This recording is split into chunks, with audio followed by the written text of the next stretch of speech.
Do you know Ross Tyson? Who is Ross Tyson? Where is Ross Tyson?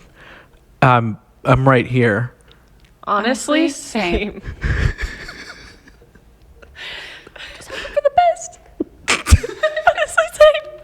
Honestly, same. Honestly, same. Ooh, honestly, same. Honestly, same. Honestly, same. Honestly, Honestly, same. same. Honestly, Honestly, same. same. Honestly, same. Honestly, same.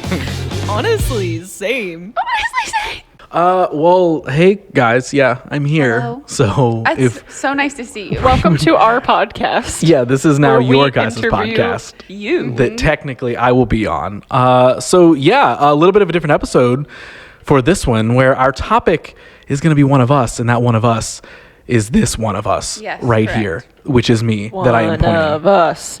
One of us. One of.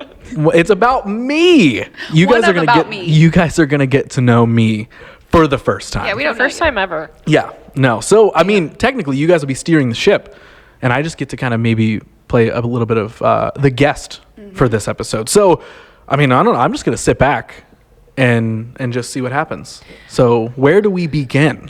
Is the real question. I would say at the beginning. Yeah. But tell us about your birth. Well, In it detail. was Please. a dark and stormy night, and Was it actually? I have no idea. Your memory's incredible. Yeah, no, yeah. I was while I was there. Impeccable. True. I was there. Do I actually begin with hometown stuff? I love that. I feel like it would be a good place to kind of start because it gives us a background of maybe. Perfect. Okay. Well, I grew up in a super small town that I know neither of you are really aware of outside of me telling you. Correct. Crooksville, Ohio. Very small town of 2,000 people, maybe something like that. Wow. Like it is a very there. I think in the last 5 years, their remaining stoplight is now gone. So there are no stoplights in the town. How many drive roundabouts? No roundabouts. That's something that I've noticed here a lot is roundabouts. New Did Oh you yeah, guys- 100%. Did you Going guys come crazy. here and be like, what are all these roundabouts for? Well, I luckily had encountered them in the wild before, Okay. but never in my hometown. Not at all. The biggest thing in this place is essentially a Circle K is the center of town. Wow. That's the big thing. Polar Pops. Polar Pops Okay. were the thing growing up. Absolutely, you would go to Circle K to get a Polar Pop. 100%. That was the coolest part of your day. What flavor? Oh, just like Mountain Dew or something. Oh, I just mixed. Oh wait, are we talking about the ices or the? Oh, you talking about an icy Well, or? yeah, I'm talking about the ices. Like when Little Ross went to Circle K, the center of Crooksville, This is Ohio. what this podcast is about. I never I need sponsored by to Circle know. K. Yeah, I need to know like what Little Ross was. What you? Oh, were getting just a from at Mountain Circle Dew K. Polar Pop. That's it. Okay. I wouldn't get any of the icy things. Oh, okay. Yeah, no, that was the thing. That was just it. Mountain Dew. This because is your episode, so I will hold back my judgment. Judge away. Judge away. Go ahead. Let's hear it. Let's hear it. I This is just- also your podcast. So Oh, that's true. Yeah. I forgot. You can say whatever you want to me, the guest. I'm learning a lot about you, having not known you until today. And the Yeah, fact that you of chose course. Mountain Dew, because Mountain Dew's everywhere, but the ices, the slushies, Yeah, are just no. there. No. I don't know. I just didn't. I probably did. But we also had a local Dairy Queen, which I believe was called Dairy Cream. Now, I believe can is what it was ask, called. Is that where everyone from high school works? Dairy Cream. Because that's what happened in my hometown. My first job was also at a Dairy Queen. I don't actually think that many people from my school worked there.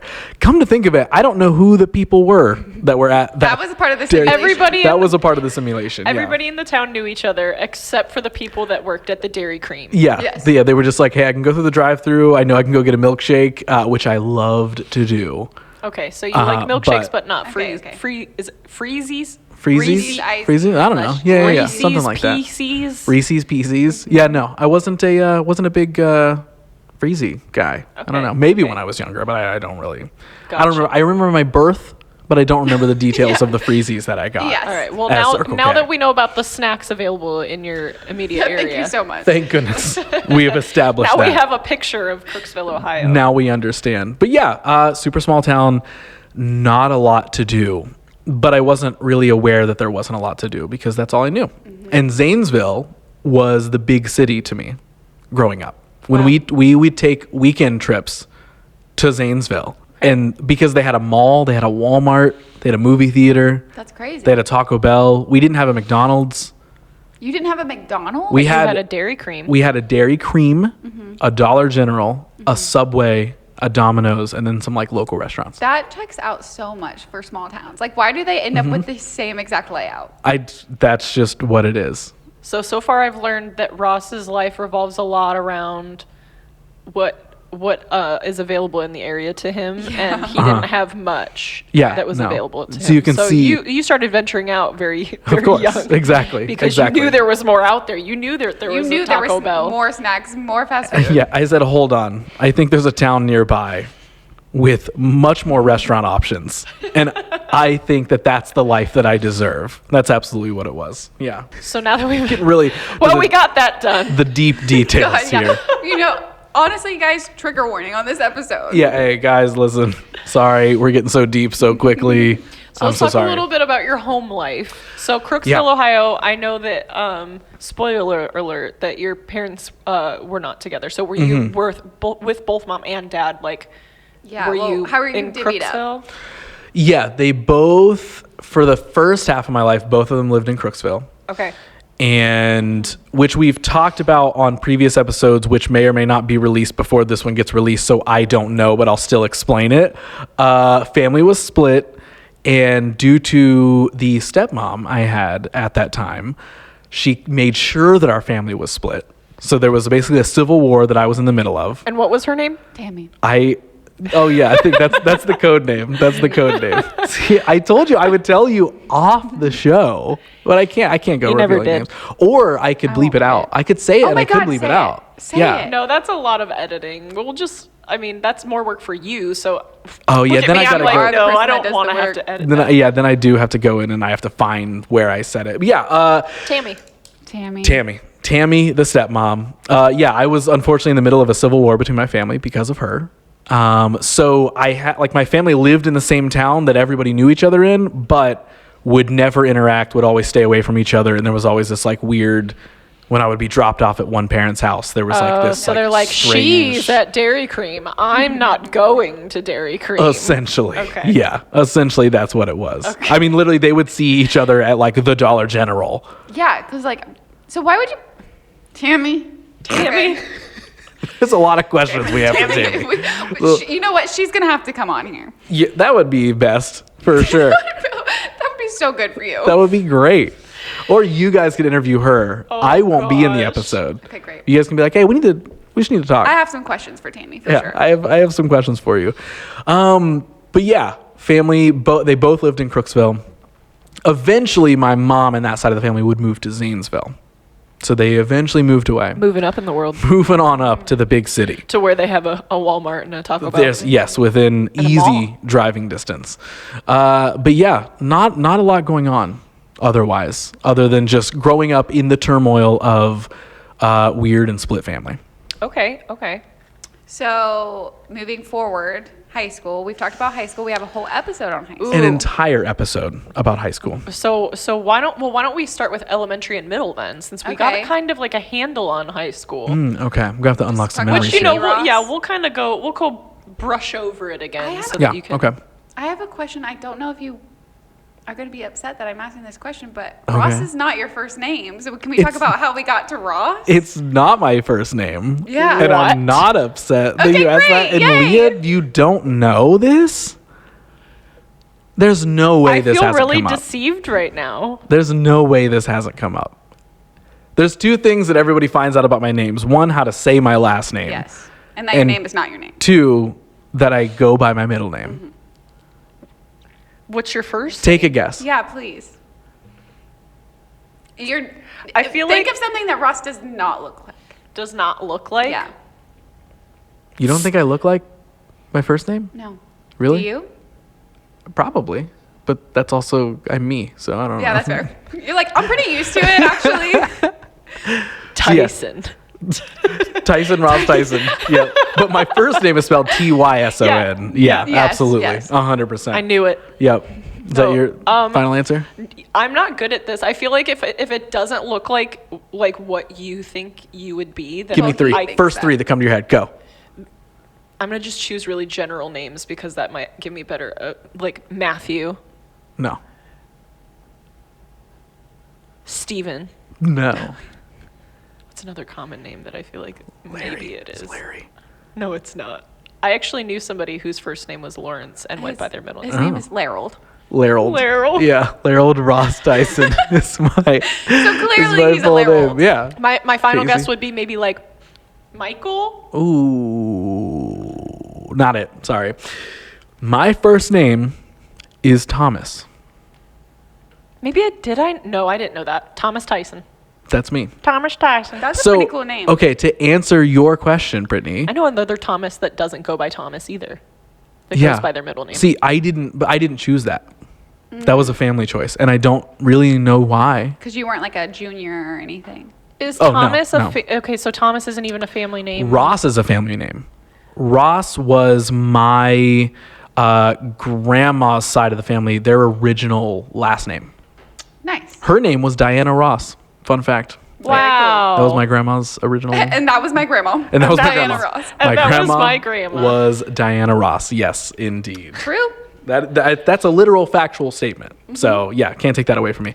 Yeah, middle name's Ross. That comes from family. I don't know. I think the Thomas, maybe came from a great grandparent or something like that. And it wasn't Interesting. clicking when you were a baby? I just didn't listen. They were like Thomas, and I would just be like, Do. and they're like, yeah, this fucking kid.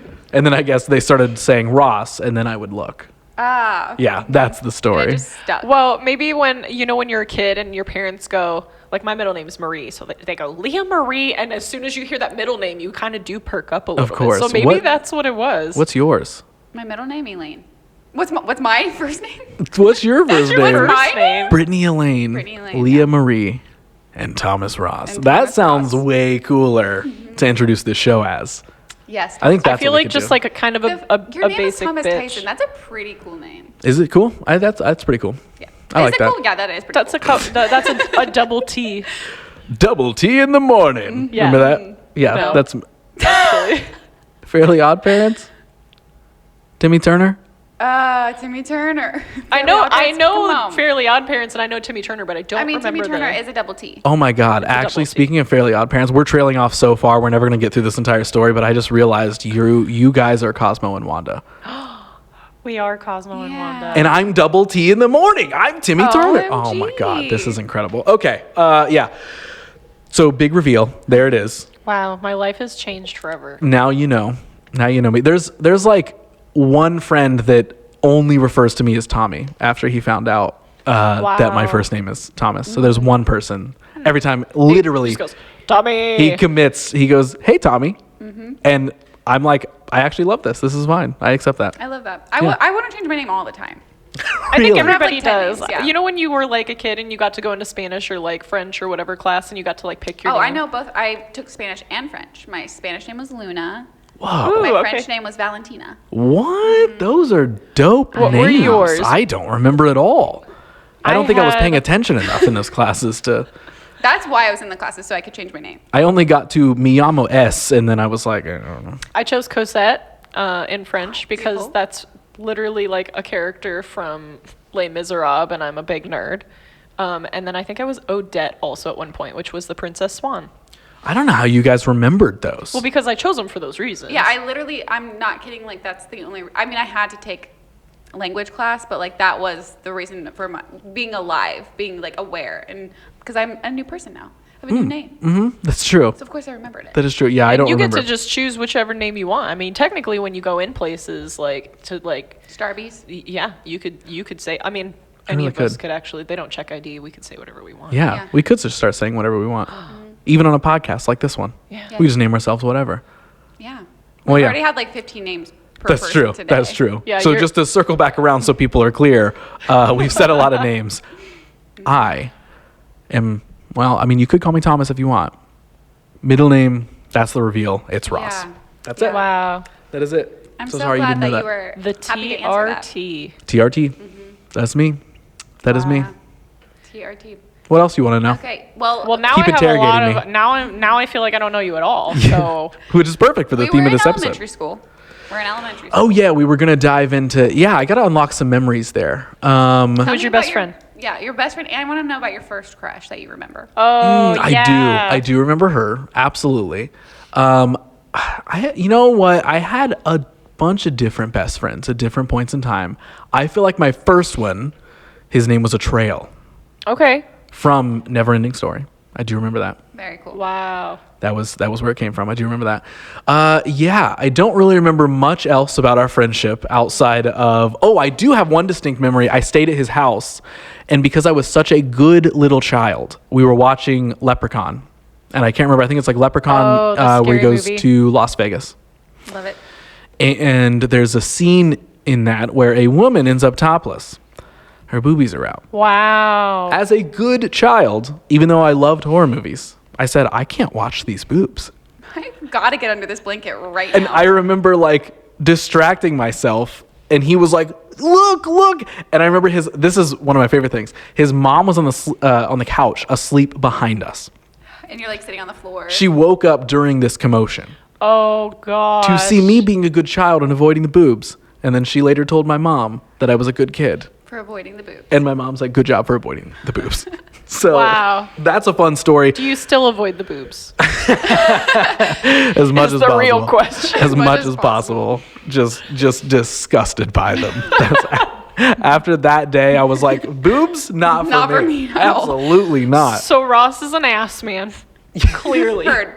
I can't be on a podcast and be like, yeah, no, boobs are cool. Or can I? Can I do that? I think can. boobs are cool. Yeah. Okay, I think boobs are cool too. Yeah. Okay. I like boobs. We all agree Yeah. that boobs are cool. They Boobies All are right. very cool. Yeah. All right, first crush. First crush. Her name was Olivia. Good name. And I don't really remember what grade it was or anything else around it other than, and I think I've told you guys this story before, but we're rehashing a lot here. She is who my stepmom, when she found out that I had a crush on this girl, like just dove head first into bullying me about. Oh, Yes, I remember. So like first crush, I'm like, oh, this girl, I have a big crush on her. And it was literally my best friend, Trail, at the time, who revealed to my stepmom. Did he know better? Oh, no. Or was he just like kind of poking fun and that would be normal in a normal household? Yeah, it was just, yes, it would have been normal in a normal house where he's like, haha, Ross is a crush on Olivia, the girl we go to school with. And then my mom's like, oh yeah, you little fucking bitch. Nobody. And I'm like, Olivia, huh? And then literally just berated me for probably as long as I could remember after that. About any time that girl got brought up, anytime. Can you imagine if she found out that you looked away from the boobs? Oh, God. Then would she think different? Are you She'd saying be like- Olivia finds out? No, Or your the Tammy. She would have been like, you little bitch. You scared of boobs? That's actually probably true. She would have, instead of Yeah, being if, like, if hey. she had told your stepmom versus your mom, Oh my a different God. ballgame. So Yeah. Tammy bullies you about having a crush on this She girl. does. Yes, she does. Is it something that, like, to a point where you're like, man, I don't even like this girl anymore?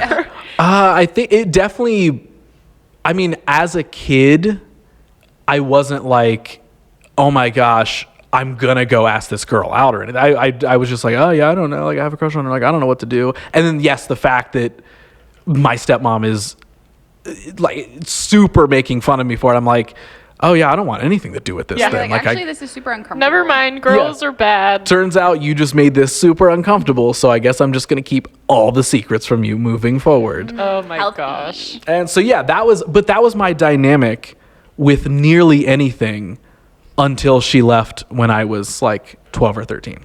Wow. Basically everything kind of had to be a secret from her. So you were like going into middle school when that separation happened, right? Or like you were maybe like That had just to be like fresh 8th into grade it. to Yes, freshman year. somewhere around in there. Yeah, So would you say that that your middle school experience was better than your elementary school experience just for that alone? Oh, for sure. So yeah, when she was out of the picture, like, and I'm not trying to just like trash her or something, but I mean, when she was out of the picture, life became normal. Okay. Like I got Like to what it should have just been the whole time. Yes. Like, and I think this is another thing I've told you guys before, but the first time that I ever saw my parents physically hug was after my stepmom had left the picture. Wow. And my mom came over to my dad's so we could collectively sit down because my dad was like unsure of how to explain what was, like how to break the news basically of like, hey, we're divorcing, we're blah, blah, blah. Meanwhile, you're like, yes. Yeah. Oh, for dude, real. You're 100%. Like, oh, what is it? My birthday? Literally. And like this, not to just take us into like sad territory here, but like my relationship with my dad also vastly changed when she was out of the picture, because Okay. it was definitely that case of she was always right to him no matter what happened. Happy wife, happy life. Literally, like it was Well, just she like, seems like she was very, very hard to deal with. So he was probably just like surviving. yeah. I think it was a mixture of like him being blinded by, the love, the whatever. Yeah. And then also just being like, oh yeah, we probably shouldn't go much further than where this conversation is going. So yeah, whatever she says is just kind of what goes, and that's it. He like, was just covering his own ass because he was probably dealing with a lot of the same stuff you Yeah. were, but just on a different yeah, plane. and probably just not knowing how to do. And I have one distinct memory. I don't think I've ever told this story before. I have one distinct memory of one of the first times, like in middle school or elementary or something like that. Obviously, before she left, we tried to confront the issue, like tried to actually do something about it. Oh wow. And so my mom and I went to my grandparents' house, so my dad's parents, and we sat and like I told all to my grandma and grandpa, and they were fully aware because they were also being like controlled by her. Like they also did not like her. Okay. And I remember like laying it all out. This was like the big go. This was like one of my earliest memories of like, I have to confront this major problem that I have, and this is like my shot. Yeah. And so we have this whole conversation. They call my dad up. Just because it's me and my mom creating a problem, he gets angry at my mom. And like, but like my point being not just, oh, here's a traumatic story, but more so it was those sort of things that he would just ignore it. It was like when it was brought up and he was presented with that issue, he would get angry that it was being brought up and say that so overwhelmed this is just you saying this, you're making him think this isn't right, blah, blah, blah.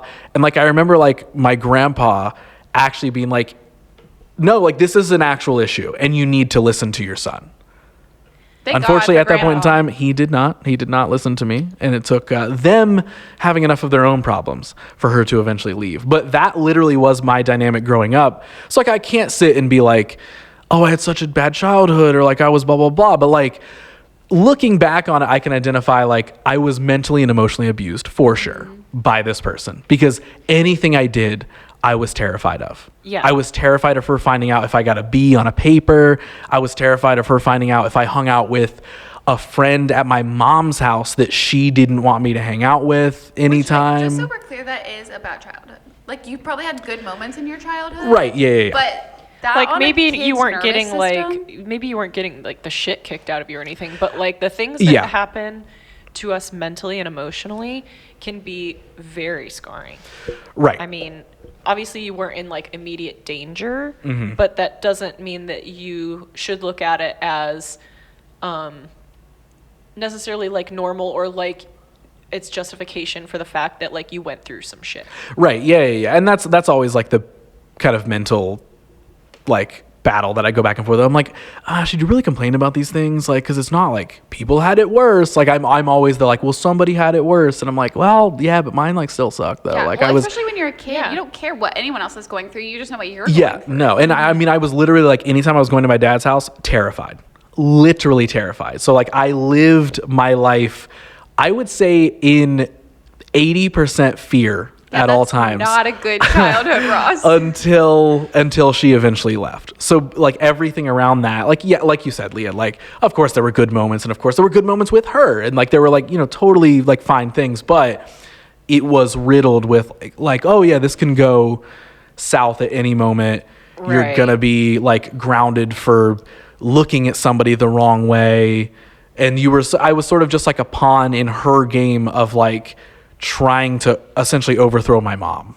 That was essentially what it was. Like she did not want me I have a to question. like my mom. Yeah. Did you have young parents? Yes. Okay. So when did they have you? How old were they? I've gotten this wrong on podcasts before. Oh, we've talked and about and my this. mom has said, "Hey, you made us a couple years too young." Hey, we were not. We were not that 16. young. But they were like 19 to like 21, 22. Okay, Something so like that. then when did Tammy become your stepmom? when I was like 4. Okay, so this is she still was like early 23, 20s. 24. Yes. When everything started. And that's the other part of me that like now as an adult, like even though yes, it was shitty and like all that sort of stuff, like I can look back and be like, she was not ready to be a parent. But my mom had me at 19. I know I'll have my own episode, but my mom had me at 19. My mom and dad got divorced when I was 4, and I got my stepmom at 4. Yeah. And she was like 22 or 23 and was not ready to be a stepmom. But what she was doing was not because she wasn't ready to be a parent. And that is, yes, that is the That's just other like point to who that. she was as a Yes. person. And to be fair, not that this is any of my stuff to talk about, but like I have a little sister via her and my dad. And conversations with my little sister tell me that she has not changed. So while I can sit and be like, oh, she was, thrown this 4-year-old, blah, blah, blah. When it comes down to it, yes, you're both correct. She's not a nice person. No. She's not a nice person. Yeah. And she's got to live with that. And you're doing great things. Yeah. And that's the weird thing is like now I can identify, I feel like so many things I did like luckily learn in a positive way from that experience with her as a kid of like, I feel like that added to me being able to be very direct with people and stand up for myself now and be very just like, because everything was so riddled in like, I've got to kind of lie my way around this. And if I say the wrong thing, then I'm going to get dealing with confrontation your whole life. So literally you can just like, get to the point. Exactly. And that's why I think so much of why I am the way I am now, where I'm like, can we just cut through all the like stuff? Can we not talk about like, oh, well, maybe it's like, I'm like, we can just get to the point.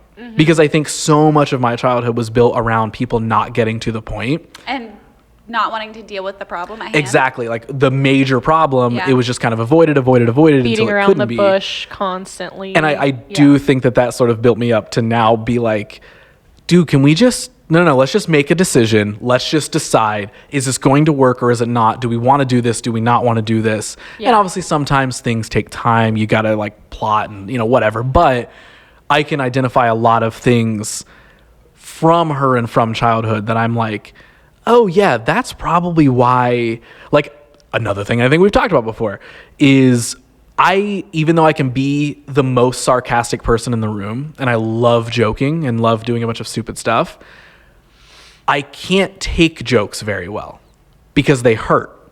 Yeah. Because that's all she did was bully me and say, if I had a green shirt on. And she wasn't joking, so you don't register it as a joke. It doesn't so we're over here like, Ross, you're out of the podcast. We're just going to do it ourselves. And you're like, okay. I'm like, yeah, that's cool. In my brain, I'm like, damn, they don't want me to, like, and I don't actually believe that. But like my initial response to all of those things is, it stings a little bit. Yeah, it's always ouch first. Even when I absolutely know that someone is just joking or whatever. But like, again, growing up, if I had a green shirt on, she would be like, oh, is that your favorite green shirt? And I'm like, not anymore, I guess. Like, just a bunch of weird shit like that. So now as an adult, like, luckily I understand how to like process those things and like, oh yeah, I know when someone's joking. I know when they don't mean, those sort of things. But it is still kind of hard. And that's, I think, like I separate like, hey, when is it time to be silly and sarcastic and when is it time to like kind of be serious and honest? Like I can mesh them really well. Yeah. Like we can go from like, oh, we can talk about boobs to then talk about like serious, I'm fine making that transition. But my initial want for a conversation or an interaction is let's determine which one this is. It's got to be black and white. Like, and again, it can go back and forth. I'm not saying it can't, but I most often am like, can we just be serious about this for a second? Like, you just want to be like prepared for what is going on right now. Could we actually? Because then I also need to know, like, do I need to be funny back to you? Like, are you expecting, like, because I'm expecting, like, oh yeah, I really want to get to know you and have a real life conversation, all this sort of stuff. And yes, we can joke while we do that. But also, if you're permanently just like nothing serious, I'm like, then I don't know. Yeah. Are we flowing with this or are we choosing one? Right. And I can do whichever you want. But I kind of need to know. Well, it does get uncomfortable when you're like ready to dig deep, and then people are like up here, and you're like, oh, I'm down here. Do you want me to come up, or do you want to come down? Exactly. And that's obviously like, luckily, the benefit of like doing things like podcasts and stuff is usually most people come in, they know what they're getting into. So I can sit with somebody and be like, all right, cool. We can just cut to. I can sit down with somebody and be like, like we started this Like, episode. let's get real. So tell me what was growing up like? Where did you find your passions? Where did blah, blah, blah? And sure, we might joke amongst that. Yeah. But there's like an established like thing. So I think, yeah, for me, like it did build up a lot of those things where I was like, okay, I don't deal with BS very well. Like I also have a very low tolerance for like stupidity and also authority. I don't do well with authority. I don't either. At all. I don't. Yeah. I do too well hate- with authority, I think. Really? Yeah. What do you like? Yeah, what is it? please I know this elaborate. isn't. Well, I we'll know- get into my Okay, yeah, upbringing, yeah, but, Let me that's- just write down authority here. Yeah, that's for another episode, folks, which you can check out. Leah's story episode is either out already or coming soon. Who could ever say? But yeah, like I think that's because like I had a dictator in my family. You know what I mean? I literally had every decision I made was someone else dictating whether I could do that, whether I would get in trouble for it. So now as an adult, I'm like, I fucking hate anyone telling me what to do. Yeah. Doesn't mean I can't follow rules. Doesn't mean I won't listen and follow when I need to. Absolutely. But my natural instinct and my natural like want is like, oh no, I kind of need to be in charge of my own thing. I'm the same way. Like willing to listen to other people. I want there to be a team environment. I want there to all that sort of stuff. But like, Does it depend on the task at hand? Like if it's someone that is like a master of something and they're whatever showing me, of course, like follow the instructions. But if it's like a collaborative thing and you know that you bring the same thing to the table as the other person, you're like, don't talk to me. kind of, yeah. You know? Obviously less of like a don't talk to me, but Don't more, fucking talk to me. But yeah, more of a like, hey, I know that we're equals in this situation. But if it is somebody who's like, oh yeah, you are absolutely, you know better than I do, I will just say that and be like, oh yeah, you got this. I don't. I'll listen. I'll follow you. But it also really, really depends. This is like what I mean by like low tolerance for like shit in general. Is like if I can tell someone has a bad attitude, I immediately write them off. It's just a respect thing. Yeah, and I'm like, oh, okay, you're not showing me or this person or these other people respect. It's not that I'm like, I don't want to ever speak to you. I don't want to ever interact with you. But I immediately categorize you. Mm-hmm. And I'm like, okay, I can see who you are and what you're doing. And how to interact with So you now specifically. I don't respect you. And my biggest thing is, I feel exactly like you. I can do whatever with authority, but I need you to know that I don't respect you. Like, I need you to know that I'm not happy with the situation that I'm in right now. I'm kind of like that. Like, because again, going back to like the cut through the BS thing also, when issues like that pop up, when someone has annoyed me, bothered me, ruined something, messed something up or whatever, I've grown to like, I don't look for confrontation at all, but when it's there and I know there's something that needs confronted, I'm 100% just like, and now we're going to talk about this, whether you want to or not. I don't like to sit in those yucky things. I can't because like I'm queen of those yucky feelings. Oh, I'm the king of like thinking out every scenario over and over, which then makes me sit with the feelings of things that haven't even happened yet, and then I'm sitting and I'm going over it over and over, making up all these stories, these conversations with which everyone does. But it's not good for your nervous system because it feels exactly the same as if you were having the conversation. Exactly. So then it's like I've had this confrontation 5 times With you in the shower. with me in the shower, and I have yet to even talk to the person or even know if I need to talk to this person. So I feel like also relatively early on in life, that was a thing that I started to identify is even though, you know, as a teenager, even still as a kid or whatever, I wasn't like, I'm super confident and I'm going to go talk to everybody who needs talking to. You know what? It wasn't that. But I was like, it early developed a like, can we just solve the problem? Yeah, Like, can we just talk about the thing? You got thrown into situations where it would have been the way to solve it. It would have been the way to fix things and make things livable, you know, for your situation, for you and for everybody else involved. And you knew that because your family was telling you, if we can just all sit down and talk, maybe it would help everything. Mm-hmm. And for the longest time, you probably had those conversations of like what you wanted to say to your stepmom or to your dad or to whoever. Right. And I'm sure that probably like later in life, you're like, I'm not wasting time, you know, I'm gonna get to it And because I waited my whole like childhood to finally like say how I felt, and it took that long for everything to be okay again. Yep, You're exactly. in a position where you don't have to like be around people you don't like. Like Yeah, you're not no. shoved in a room with people and be like, yeah. oh, I'm gonna deal with you because of this. No, and You're a grown up. I'm a grown up now, which we have a whole episode about adulting. You can also listen to anytime. But yeah, no, that is the thing. So now I can identify, okay, that's so much of how I was shaped comes from a lot of those interactions of like kind of not really having control over my childhood, which like, to be fair, which does? of us Yeah. does? You know what I Right, mean? Like, right. yeah, you're a child, you don't really have control. But having that extra layer of like, no, any decision you make might be the wrong one. Like if I ate dinner wrong, No, I could be grounded at the end. The wrong one, essentially. Yeah, Exactly. that's set up Somebody looking failure. for the wrong one. But Yeah. like during that entire time though, I also had like art and creativity and all these sort of things that I was like able to just kind of get lost in. That was like, okay, these are my skills. These are the fun things I like to do. So I could just kind of jump into imagination land of like, all right, cool. I'm just going to draw for 10 hours today and hope that she doesn't bother me. All right, Yeah. that brings Yeah. me to my next question. What was your dream job when you were a kid? Ooh, I don't know. I really don't know because I feel like it has changed. I feel like it was definitely that like whatever I was into. At the time, you're like, At I'm the gonna do moment, this I'm forever. like, I want to do this thing. me. Absolutely. 100% someone hire me. Mm-hmm.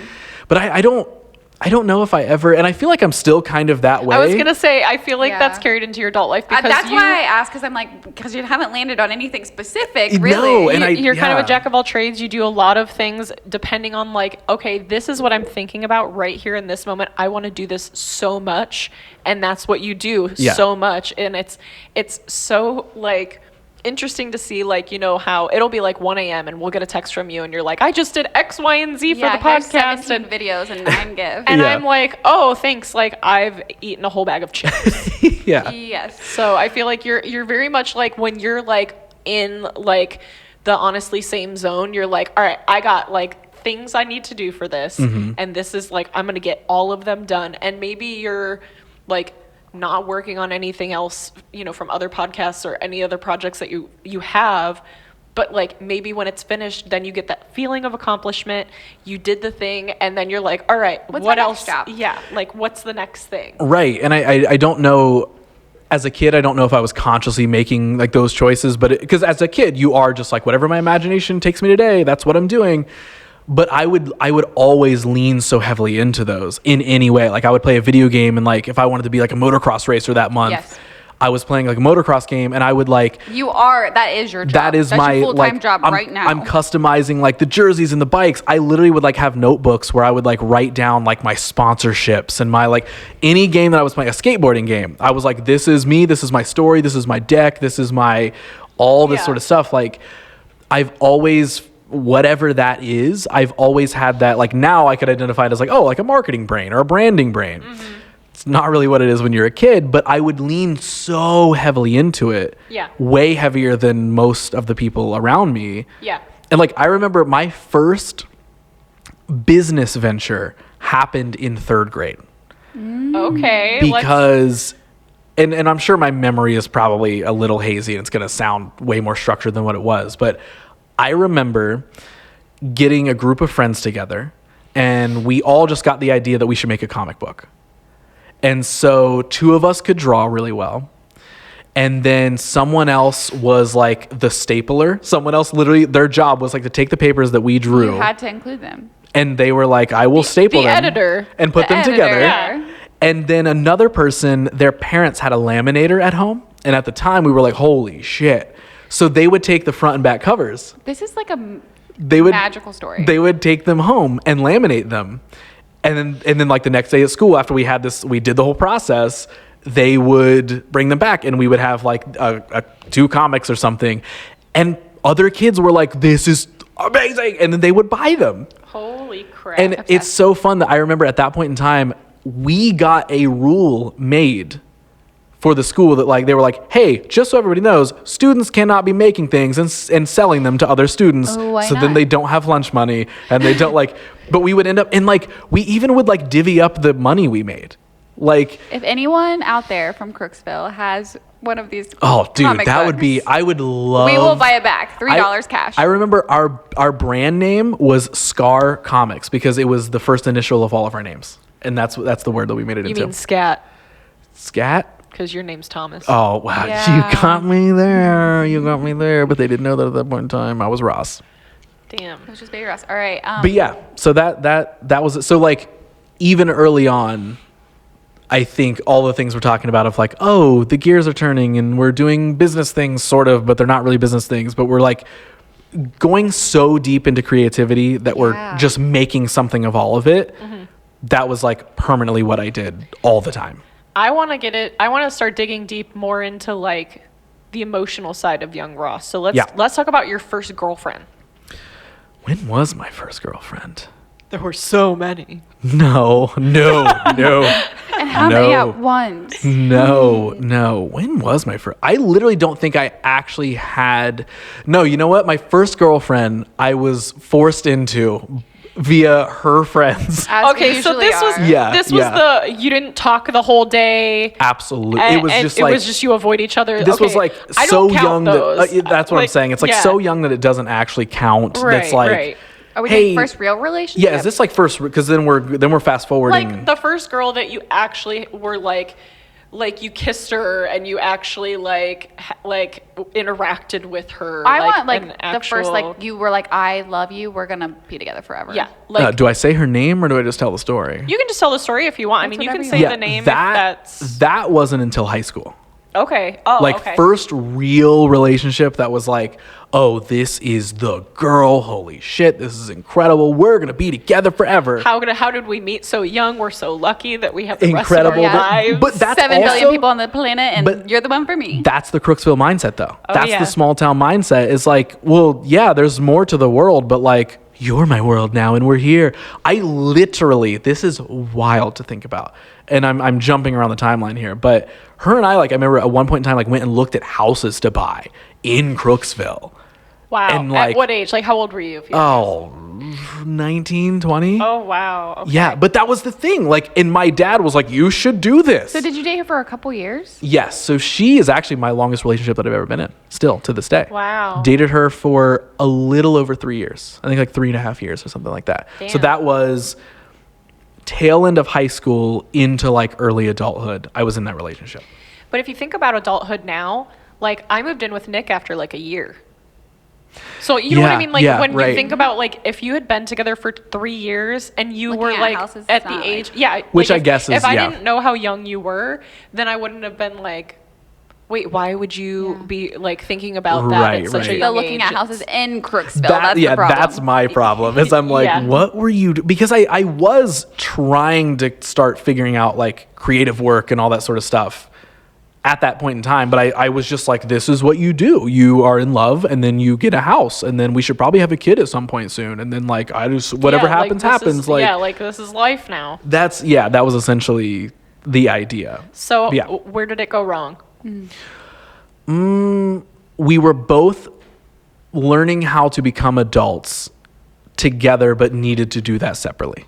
Okay. So like as we're continuing to figure out who each of us are, we started to uncover that like maybe these things don't mesh. Now at the time, I didn't believe that. You know, I was very much like, We will "Oh my make God, this We work." will make it work. Incredible. We're going to be together forever. I've never been more in love in my entire life. Oh my Right. God. And like she, I think also just sort of got tired of me, of just like being with me. And I think she wanted to venture out and experience more of her life. What Yeah. is she doing now? Do you know? I don't know. We are like friends. We're like civil and everything. So it didn't, yeah. It's not like a hateful, spiteful So it wasn't thing. like a big heartbreak. Oh no, it was. it happened? It was. Okay. No, Okay, that's what absolutely. I wanna dive into. Yeah. Okay. Okay. So yeah, basically, should I say? I'll decide later in the edit if this stays in. She did cheat on me at the end of it. She did do that. I mean, that's your real Okay. life. Yeah, that's real life. And so that, you know, of course, like that was like the weird thing of like, she like didn't want to be together, did things like that. But then like when we would talk about, like when I was like, maybe we should split, she was like, oh my God, no. But then it was mainly her decision eventually when we did split Gotcha. of her being like, I don't want to do this anymore. And I'm like, no, my fucking life is over. Holy Yeah. shit. There's nothing else I will ever experience in my life again. Yeah. So that was absolutely first heartbreak. Okay. 100%. First heartbreak for sure. And I was stuck on her for a minute. I was gonna say, so did you kind of like try to convince her, like afterwards, like we could fix it, we can get back together? Absolutely, Okay. because They all do. that's also like, and you have both learned that I get less stuck, but I'm still stubborn enough that like, no, the problem can be solved. Yeah. You both know that at this point. I'm still like that. I'm still the like, okay, there's the problem, but like, what It's just can an we do to obstacle. fix it? Yeah, you're like, there's just an obstacle. And they're like, this is a really big thing. And you're like, Yeah. we're just going to get over it. It's okay. Yeah, and I'm like, hey, cool. Like, we can work together. We can solve this. Any problem is solvable. It's cool. And most people don't think Don't like wanna solve that. their problems. No, they're just like, nope, this is just my life, and that's what it is. And I'm like, oh shit, I can't deal with Yeah. not getting to Yeah. try and solve a problem that I'm involved in.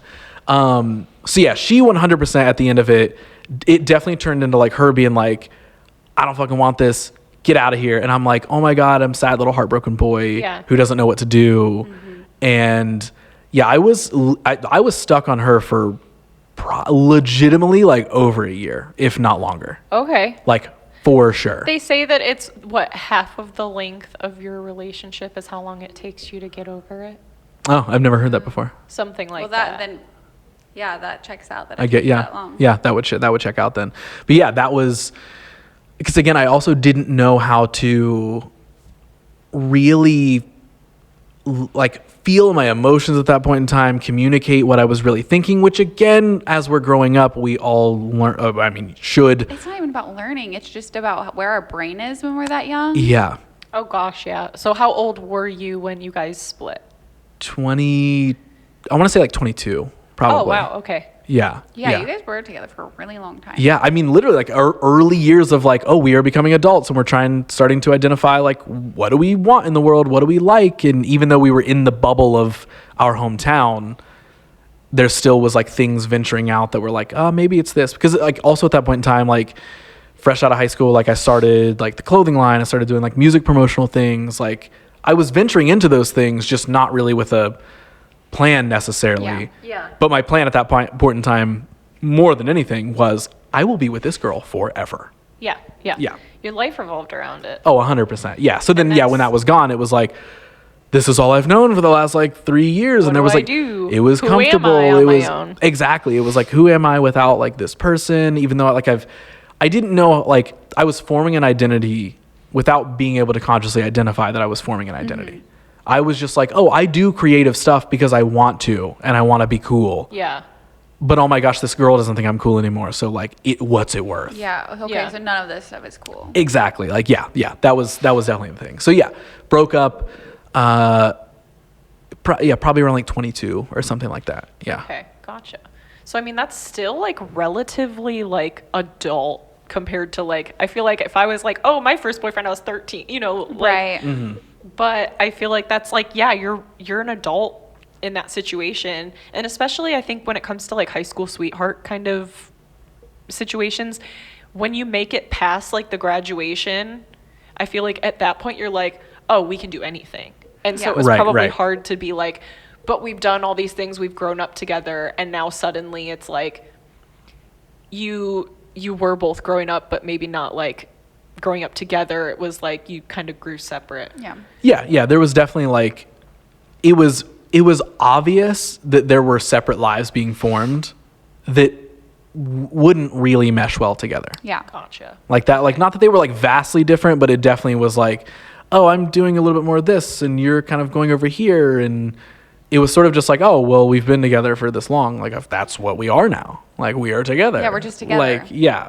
And it wasn't that there was like a lack of emotion or something like that, but it was just like, oh yeah, we committed, right? Like we're going to be together forever. Like You think that's the American dream? like, yeah, literally like small town, high school sweetheart, all this sort of stuff. You do some fun stuff and then you settle down and buy a house in your hometown. And then yeah. Well, so how long after this breakup did you move to Columbus? Probably Did you not move to Columbus until you were 23 years old? yeah. I moved to Columbus. I didn't realize you stayed in Crooksville that long. Well, so I was in Crooksville for a good amount of time. Then I eventually moved to Zanesville. right. Moving on up. And then, I lived in Zanesville for a little bit of time. That's also when I like met and started working with Josh. So it was like, oh, everything I want to do is here. We're Yeah. good. Like, cool, we're doing all the things. And then, I moved to Columbus in 2014. Do you want to explain who Josh is really quick? Yes. So Josh, if anybody's familiar with any of the video production stuff that I do, Josh is kind of like creative partner in all of those assets. And so like at the time when I had that clothing line, he actually purchased stuff from my clothing line. And because I like would customize like handwritten notes, like thank you letters in all of the orders, he was like, this is the coolest thing I've ever seen in my life. Like, what the fuck? Like, this person cares. And so he reached out and was like, hey, I'm trying to get into like video and photo and stuff. Could I take some like photos or video for your clothing line? And I was like, what? Like, because I had photos done and stuff via somebody that a mutual friend of he and I, but like, I was like, this dude can do a commercial for me? Like, oh my God. And then, so You're that big time. Literally. And so that was the beginning of our working relationship, was him ordering stuff from me and then being like, hey, so technically I started as like a client of his, kind of like, where he was like, hey, I just let me shoot stuff for you. Let me film some stuff. I just want to do that. And then we ended up sitting in a Wendy's for, I was going to guess Denny's. I don't know why. it was a Wendy's, for legitimately 6 hours one day, and talked about all of our, like, at the time, hopes, dreams, goals, like how we looked at like creativity in the music industry, which that was like the big focus at the time, all that sort of stuff, and realized that we like meshed super well on like everything. So then it became, oh, well, hey, he wants to get into shooting music videos, and I have all these bands that I'm working with via this promotional agency thing that I do. So, all right, cool. This stuff just like goes together. And then I, going through the timeline, eventually that's when I learn photography and video and all that sort of stuff from him. So, what instrument do you play, Ross? Because I know you've been in bands, but we never talk about that. We'll put play in quotations. Let me guess then. Is it bass? It's absolutely bass. Okay. If anyone plays an instrument, it's bass. You can't really get away with just faking it on a lot of other instruments. Yeah, no. Like when I was younger, I was interested in guitar. As we all are. Of course. We're like, I'm going to be cool. I'm going to play guitar. Yes. Actually, I originally wanted to be a drummer. And then I think my parents, my dad was like, I don't want to deal with that. So guitars are cooler. I distinctly remember him being like, guitarists get to stand at the front of the stage. And I'm like, yeah, that's right. Definitely a thing. Yeah. And also, like, drummers are so important. And a lot of them are more talented than I will ever be in my entire life, just for what they can do. Yeah. But like having to pack up all that stuff and then like make sure it's all set up exactly how you want it. Yeah. And all of that stuff too. Like I feel like that would have been. So it quickly became, he talked me into guitar and I was like, sure. And then I just never really learned. Okay. Like I was that like, oh, let me watch, because like YouTube was a thing at that point in time. And it was like, let me watch this like person play through whatever song on guitar that wasn't very hard, and then I'm just gonna kind of oh shit. Anyway, here's Wonderwall. But it was more like like you're like, this is good. I'm like, damn, I sound great, this is incredible. And my dad's downstairs like, I should have got him drums. So yeah, because I was like a 2% guitar player, it made me perfect for bass. Later on, when the band in our hometown, like, and I say the band because like at that point in time, scene music is really a thing. It's really cool to be a scene kid, all that sort of stuff. There was one like metalcore band. What were they called? Oh, what was their name? Their original name was The Balcony Scene, which I think is some song title from some other band. Something else. And my cousin was the drummer in that band. Gotcha. But we were all, friends at school and all that sort of stuff. And then eventually one of my best friends during like early high school gets asked to come try out to be the vocalist of like kind of their new band that they're making out of that group. And then he was like, you should just come with me, like, and hang out. And I'm like, oh yeah, okay, cool. I'll come hang out with all the friends. And then that day, literally, I just like am there and they're like, we need a bassist. And they were like, Ross, haven't you like looked at a guitar before? And I was like, yes, I have. I have absolutely laid eyes on a guitar. Thank you so before. much for asking. Thank you for asking. I have seen surely one. have. There's also several in this room, in case you were wondering.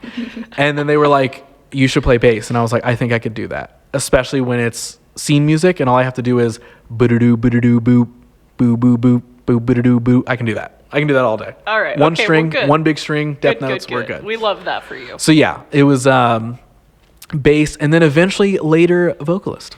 So No way. that might be an ultra secret thing that no one really knows because I never do it around anybody. And you heard it here first, And you're folks. hearing it here Do it first. right now. I'm not Is there a doing it here recording of it first. somewhere? Of the old songs? Yes. Oh, that you sang Yeah, on? yeah, probably on YouTube. Yeah. You better remember the name of that so we can look it up. Oh, He's I can show purposely you. not remembering right now. No, I can absolutely show you. Okay, great. Yeah. You just don't want them to That be was- able to find it. Yeah, no, you guys aren't going to find it, but they will get to hear the unreleased tracks. Actually, they were released. Yeah, they're public, but yeah. So good luck finding them. Good luck finding those. They won't be in the show notes. Yeah, later, that was like, again, for a while, like, band, that was my life. I was like, hell yeah, this is it. I want to be in a band more than anything, which is also when I started to form those, again, the marketing and branding thoughts of like, why can't the project that I'm in be presented like all of these other cool bands that I see Why can't I online? have cool stuff? Like, I can have cool photos, and why can't I have cool videos, and we can have cool songs? Like, that was my first kind of introduction actually to Columbus, was us coming up here to record our songs with producers up here. So like, yeah. And like, I literally remember. Who did you record with? Is it anybody that I know? Do you know Sode Ahmed or Kevin Langford? Do you remember like Crimson Armada names- House? I was gonna say the anything? names You're from are Cleveland, so I very- guess Well, yeah. I played a show with the Crimson Armada. Okay. Back in the day. So like I knew of them, and I've heard, I've definitely heard the name. It's like you know David Puckett, right?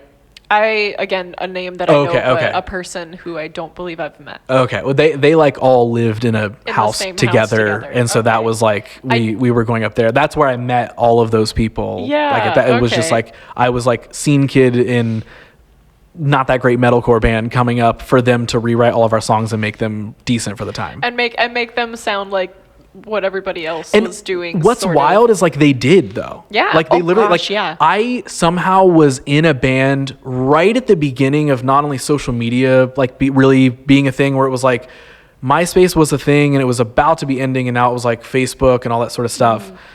But I also feel like I was right at the beginning of like local bands having access to solid producers. Yeah. Not saying that never existed before, but No, like there it- became it's that a game wave. changer. It Yeah. was a game changer, and I feel like that was the era. Was like the Crimson Armada era. Was like Yes. we would have people that would come like. We'll get into how I met Nick in my Mm-hmm, episode, but that was sort of like the first like hearing the names of the people that you traveled far and Oh, yeah, to and- go and like get the good quality. you Again, know? us driving an hour to come to Columbus to record, I was like, oh my God. Yeah, Like, road trip. This is I've- what it's I've like to be made big. it. Yeah, Yeah. because like I'm not just going 20 minutes to Zanesville to get Taco Bell anymore. It's like, oh, we're Right. going to Columbus. Yeah. Like, and I'm also like, how do we even know how to drive in Columbus? Holy hell, this is I insane. still don't know how to drive in Columbus. It's Yeah, fair, that's you know, true. understandable depending on where you are. But yeah, like that was the thing. It was was, it was like, the bass, era. and then it was vocals, and then that also really opened me up, and I feel like gave me maybe the first thing, because that was before like the clothing line or the music promotional agency and stuff. Like that was kind of the first thing that I was like, wait, what if we like marketed this well, and what if we like just made it like all the other big bands look Yeah. like? What's stopping us So from doing much that? of what is popular is because of how it's marketed. 100%. Like it doesn't have to be good, but if the marketing's good, Yes.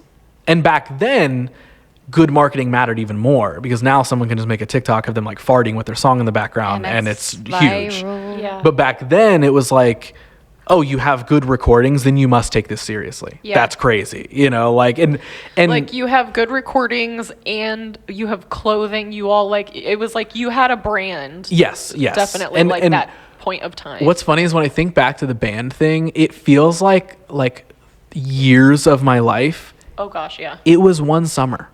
Wait, really? That's how like all my teenage years felt. Like I felt like each summer was like years of my Yeah, life. like I think about it, it literally was like started at the beginning of summer, and I think it was over by like fall or something. Yeah. Like I don't know, Oh you know what I my mean? like by a winter. 3-month stunt. Yeah, essentially. but it was your whole life for those 3 But months. it was so much of my life at that point. Did in the time. band break up, or did you guys just kind of like? Oh, stop absolutely caring? broke up. Yeah, Was it, absolutely. like- Yeah, broke up. I remember one of the dudes in the band at the point in time was definitely just like a, hey, I'm the guy in charge. And we all were like, oh, sure, I don't know, whatever. Yeah, great. And I remember he kicked my cousin out, who was our drummer. And I was just like, oh, sure, I guess he does need kicked out. Yeah, like, sure. Sorry, bud. Yeah, I'm like, yeah, See you great. at the I don't family know. reunion. Yeah, I'm like, whatever, I guess. And then like and I remember that happening literally like 4 days before like a big show for us. But I still was just like, sure, I guess that makes sense. We probably should kick him out, I guess. Like, whatever. And then, yeah, it does what things you do when you're young do, is like, it's super cool, but then there's like a little bit of drama. So then we're all like, oh my God, I guess we can't do this. But I was just like, okay, sure, I guess we stop. And then like, I remember I brought the band back at one point in time with like a bunch of new people. And that was more like and that one like was perfectly fine. Like I loved the people that I did that band with, but that was me beginning to learn that I take things so much more seriously than everybody else around me. And that's not me trying to put myself on a pedestal or anything. It's just everything we've talked about up to this point. I'm always like all in. Yeah. Mm-hmm. If I deem something purposeful, or I'm like, no, I do enjoy that, I see the intention with it, I'm like, yep. Let's make a podcast. That's the biggest takeaway from this episode right now is you're all in. And now we are sitting here making a podcast because that happens. Yeah. And so like even like the second phase of the band, I like tried to take it like super seriously and stuff. And there were like more songs recorded and all that sort of stuff. But it was just like also really didn't know what I was doing. Yeah. And there was no one else around me that knew what they were doing.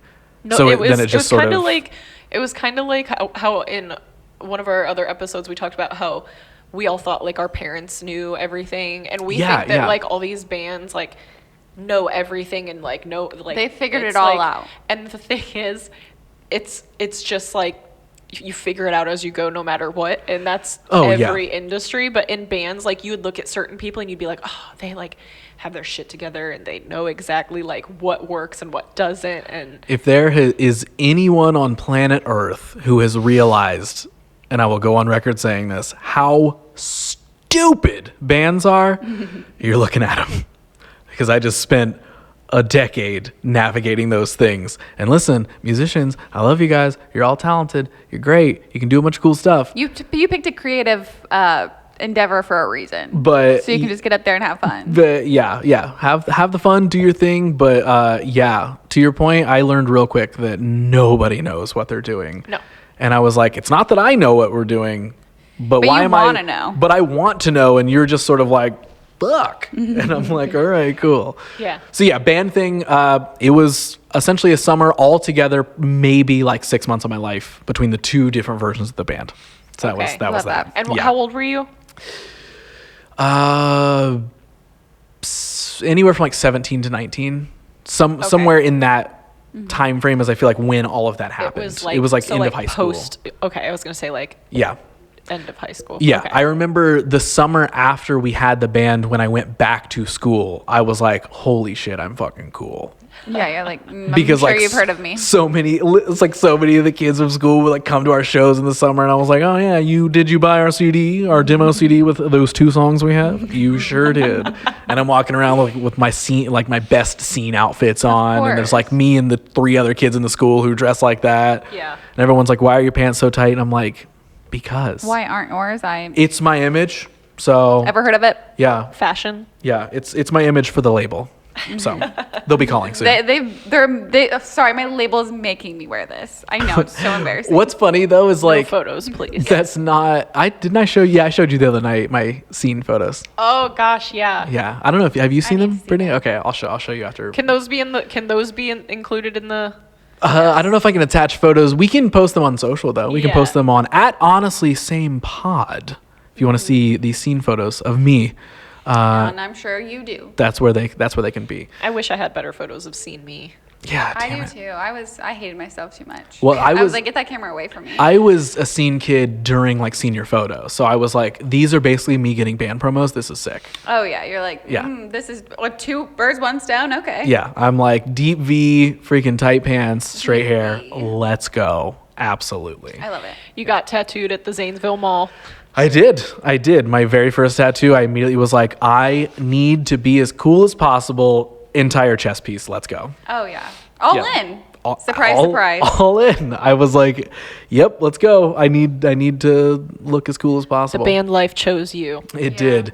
And then it chose me not. And then it said, never mind. And then it said, never mind. And I was like, yeah, actually, you know what? I think We will go our separate ways. I will let you go. We can do that. Yeah. But that was like going back in time. That was like end of high school, that sort of thing. And I know that you were working with bands for a while, and then you were doing a lot of like the video photo stuff. Like, I think that was kind of your main gig for like a while, was video photo stuff, right? Yeah, well, I was trying to make it the main gig. Like, that was the main creative endeavor. Like, after I meet Josh and then I get opened up to this whole world of like video, photo, all that sort of stuff. Like, I was already at the end of high school, I had taught myself graphic design. And so I was like, oh, okay, cool. Now I can design all these things, whatever. And then, so that coincides with like, cool, I have a clothing line. I'm doing all of that. And then, yeah, when I got into the video and photo stuff, that was once I started working with Josh with everything. And again, at that point in time, it was like, I want this stuff to work, but I'm young and immature enough to really understand how to like make a plan for anything, or to really, I was just like I worked in the factory in my hometown for like a year or so, and really, really learned that I absolutely hated that. And like, then I worked at like, but I would do that thing where like, I wasn't ever committing to like, all right, how can I keep doing this creative endeavor? I was like, oh, I just need a job. So I would go to like the what are they, the temp agencies or whatever? Like, I was doing that, you know what I mean? Like, I was going and like, I need a job and I don't know, and just give me anything. Cause that's just what I was still operating in like I have to do what I'm supposed to do in order to have fun. But I still like doing all these side things, but I don't at all understand how I can make them the main thing. Yeah. Like and how that you took can years, how you can earn money doing something that you actually enjoy. Exactly. It was like, oh my God, they gave us $50 for doing this thing. Like, that's incredible. And all right, back to Lowe's now. Like, that was that was essentially it. Gotcha. What else do we want to cover? We've covered childhood. We've covered high school. It all just ends there. That's it. After the band. The band was, that's a wrap, folks. After the band, that's it. We've covered kind of where you are now, and I think so, yeah. your work with Josh. Your first heartbreak. Where are you sitting right now with what are you your asking? love life? Where are you sitting right now with your love life? Doors are open. That's what Okay. that's what I can say. Love is an open door, everybody. Is that a lyric? Yes. It is. Oh my God. Yes, it is. Ellison knows over there. Okay. All right. Yeah. I think that's where, the time of recording, I think this is what I'll actually say. I will give you a real answer. Yeah, you get a girlfriend and then you're like, I'm free as a bird. This is out in like 2 months. I'm super free. I don't care about anything. I think that right now, and this has been sort of developing over the last, like, I would say 2 years, but I can luckily, like, experiencing all the things, and I mean, there's tons of gaps that we can fill in. Like, there's plenty of stuff we can still talk about. But I can genuinely say, like, when it comes to relationships and stuff like that, I feel like I'm sitting as, like, the most sure and most confident version of myself. Not just in, like, oh, I'm dope, but more so like, I know what I want out of those things. Yes. And I know what I don't want out of those things. Mm-hmm. And that's important. Yeah. And so like, it's very much like, okay, cool. I am comfortable continuing to develop the life that I want. And then when something fits into that, it's like, oh, okay, cool. Then it must fit for a reason. But more so the willingness of like, not high school me of like, this is it for the rest of my life. I will make this work no matter what. It's more so like, we'll give it a shot. Hopefully it doesn't end up sad and shitty. We'll deal with that if it happens. Mm-hmm. But we'll deal with it if it happens. You guys will also deal with it if it happens, as we've learned. And then we'll make another podcast out of it. Great. But more so like just that, I don't know, there's just like an openness, because like what I used to do was like that, the first heartbreak, I consciously was like, I don't know when I want to be in another relationship. I just can't. And so like I very purposely went like 2 or whatever years without being like even though I felt super alone, I felt super all these things, I wasn't like, oh my God, I want a new girlfriend. It was more so like, you needed to work on well, you. like one day she'll come back, you know, Yeah. like it was sort of that sort of thing. But I didn't know that I needed to work on me though. Oh, okay. So it was just you were kind of waiting to I was see just, and I was just like, there's been some, I'll share this on we're deep enough in the podcast. Someone's probably turned it off by now. I would continuously just like, instead of being like, oh my God, I need a new relationship, I just went into those phases of what girl can give me the most amount of attention right now. Right now. Yeah. And so it was just like, cool, attention for a night, good enough for me. I feel appreciated now. See you later. You know what I mean? Yeah. It was just very much like, cool. I was just filling a void. Convenience. Yes. I wasn't like, oh, can I work on this? Can this be something real? It was like, I don't think I want this to be anything real. Mm-hmm. And whatever happens, happens. And that's it. And like, okay, cool. I'm really sad otherwise. Yeah. Like that was, you know what I mean? That was it. Yeah. Because it was a couple years until my next relationship, which also coincides with our friendship really beginning. Yeah. And then that relationship was another like sort of long one, but Did I know you? the Not best. as intense. I don't think I've It known was you intense. in like a, but in different ways. I don't think I've known you like in a relationship. I mean, I Yeah, do now. no. Now you do. And now you know what happens when you sign up for it. I'm seasoned. I'm a veteran over here. Yeah, Bee's got it down. She knows. Now I don't you remember know. I don't remember how old.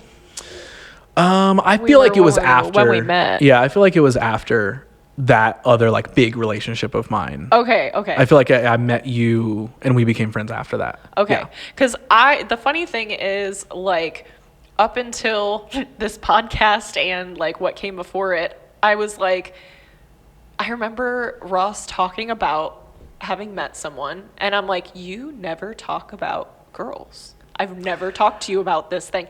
And it was kind of like the conversation that we had was like, I don't know what, I'm sure you guys obviously had a similar conversation, but it sparked all of this because, I don't know, it was something that you were never, and maybe because of your stepmom, like you were just never like very open about that kind of stuff. So that's always where I'm like, all right, Ross, like let's talk about your girlfriends. And Yeah, shit. but what's funny is like I'm so willing to have those conversations. Yeah. But I'm not the person who will bring them up. Yeah, you're not like. I'm not the dude who just goes to someone and is like, So let's talk about this shit. so like let me tell you about this girl that you know what I mean? Yeah. Like I'm not like sure I want to. If I'm like into a girl, I want to be like, hey Brittany, did you know that this thing? Like, sure, absolutely. I'm like, hey Leah, did you know that this was going on? 100%. Yeah. But I'm never like that's also just not how I am. Right, I'm also right. not that way. Like unless there's like a creative idea that I'm like, oh my God, I'm so excited to tell you. I'm just not the person who's just like, guess what I might potentially do. You're like, okay, I'm knee deep now. I'm gonna involve you. That's honestly, Yeah. I have always like kind of been like that. Once I know something is like, I have enough proof, that's when I tell somebody. Okay. Like, because I don't know, like, You don't want to backpedal. Like, oh yeah, I just told you about this great thing that has already fallen. yeah, through. if I was like, oh my gosh, Leah, Brittany, whoever, like, there's like this girl, we've talked twice and I'm super into her and it's cool. And you guys will be like, all right, dope. Hopefully it works out. And then like, if a week later you're like, so what's up with like- that girl? I'm like, oh yeah, we stopped talking. Yeah. There's yeah. something about that I'm just like, I'd rather, like, people find out when they find out. Yeah, you don't have to let us Yeah. know every waking thing that happens in your life. Yes, you do. On this podcast. But I would Yeah, I'll really do it like on you this to. Thank podcast. you very much. But you don't have to, but I would like you to. But you are right, though, is like, I'm not usually, unless the person is already aware of like what is happening in the moment. You know what I mean? Like you didn't sneak up on them and you were like, hey, guess what? Were you talking about when I tell somebody about it? Yeah. Oh, yeah. No. Hey, guess what? They don't know you're there. You just sneak up on them. They're like, Jesus, I'm Ross. like, hey, did you know? Okay, can I tell you something real quick? I just talked to a girl. Yeah, I talked to a girl today. But like, yeah, unless they're like, it's someone who's aware of what's going on, then Right, cool. yeah. That'll like casually be brought up in conversation, Yeah, whatever. yeah. Otherwise, yeah, you're finding out when everything is happening. Right, You know what I mean? yeah. Like that's usually when someone finds, because like that's just, even with creative It's ideas. organic, yeah. That's how I am. I'm like, once I have a semblance of proof that this thing is going to be real or is real or has potential to be real, whatever, I'm like, now I will share it. Mm-hmm. You know what I mean? Like the the fiction like zombie podcast that I've showed both of you guys stuff for. Like, I don't really talk about that much, but I was like, oh, let me make a teaser for it. So there's an example of what the show will be. Now I can be like, oh yeah, now I will own that. And I will say, now I will go to people and be like, hey, I'm working on this thing. I can't wait to tell you about it. I don't know when I'm going to get it done, but it's a thing. I am that way 100% with so much stuff. And there's like, so relationship stuff, I'm not the, like, I've tried to do that in the past and I feel weird. Yeah. I've tried to be like, I'm sitting with a friend and I'm like, so yeah, like I hung out with a girl the other day. And they're like, oh yeah, cool. Like what happened? And I'm like, we hung out? I don't know. We hung out. Yeah. Yeah. And because if there's not the spiciness of like, oh, was it like a hookup or something? If there's not that, or not like, where's it going? I'm like, I don't know. Yeah. I'm like, why did I bring this up? Well, and I think that's a valid thing to feel that way, because I don't tell you about, you know, my everyday, like with Zach, where you're like, cool. So you guys went to Denny's? And you're stuck on Denny's right now. I know. I actually am, like, I don't know if I've ever been to Denny's. Denny's. But like, yeah, so you just, I get when you're like, this might be something, but then when you're trying to figure out if it is something, there's not much to tell anyone. No, and I don't like I just don't like not being sure about something. Sure. To tell somebody about something. I'm going to tell you this thing about, I'm not entirely sure that I'm telling you. Literally, like, hey, I don't know if I'm going to talk about this in a week or not, but I'm going to spend time telling you right now. It's that's back to like me cutting through the BS. It's like, oh, that's random stuff. But at the same time, again, I will be an open book about any of it. Yeah. Maybe not while we're recording on a podcast, but you can field your questions after we're recording. That's what this is all about. The vulnerable stuff. We're going to start name dropping. Yeah, see, that's what I'm saying. No. But like, we won't do that. But no, but that is the thing though, is like, truthfully, I really don't have any problem sharing anything. But someone has to ask first. You know what I mean? Yeah, I'm not walking into a room and saying, I have a crush on this girl. You kind of should do that. Probably. Do you want me to be like, Ross, got any crushes this week? Yeah, absolutely. Okay. Actually, yeah. Just do that. We'll start every podcast that way. Yeah. All right, Ross. Do you have any Ross's crush corner? Yes. Oh my God. Those will be. I saw this girl on Instagram and I liked her photo. Like, well, that was it. I went to the grocery store again and I fell in love again today. So I do. I fall in love everywhere I go. So yeah, if I told all my friends every time I had a crush on someone that was not going to go anywhere, gotta wait till it's real. Cool. Gotta wait till it's real. Yeah. I think there's only been a little bit of me doing the opposite with you recently. That's okay. But you know what I mean? That's prevalent. Yeah. But it wasn't. Yeah, it wasn't anything outside of that. It was like, oh, hey, this blah, blah, blah, blah. It was like, hey, this is maybe a thing. I don't know. Yeah. We'll find out. Yes. Recently, huh? What were you about to say? That's the thing we can talk about off the podcast. Yeah. Because, see, look, I can't talk about it because then this episode's going to be out forever. And then if something doesn't happen. All right, cut. I don't want to edit this. Least amount of editing as possible.